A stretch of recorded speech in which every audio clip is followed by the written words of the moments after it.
am nañ mbégte en saa su ne di ànd ak yéen seen bi di Makar bi TV waaye leen di abonné da ngeen di activé cloche bi waaye bu leen fàtte di aimer te di partager vidéo yi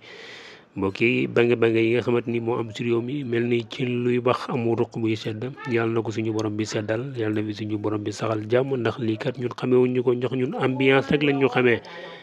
waaw kon nag ñu wax ci li nga xamante ni mooy Cheikh Bara Ndiaye mi nga xamante ni nag moom